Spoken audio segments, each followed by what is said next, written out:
السؤال المتكرر هنا، تليفوني لو اتسرق اتصرف ازاي واعمل ايه؟ وانا مش حافظ الجيميل ومش هعرف اعمل له تتبع. اول حاجه هتعملها هتروح المركز تعمل محضر اثبات حاله ان موبايلك اتسرق. تاني حاجه العلبه بتاعتك تطلع بيها على اقرب محامي كويس. المحامي هيقوم بالاتي: هيروح يعمل لك محضر في مباحث الانترنت.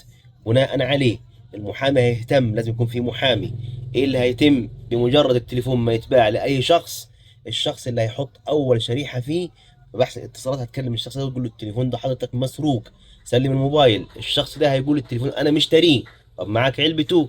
لا مش معايا علبته. خلاص، يا اما تسلم التليفون يا اما المحضر هيجي على بيانات الشريحه بتاعتك.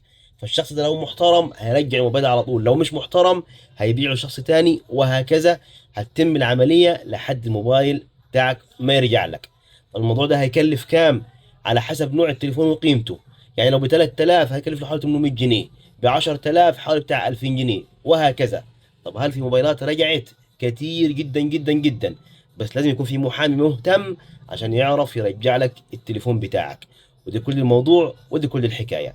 تحياتي ليك، بحبك في الله.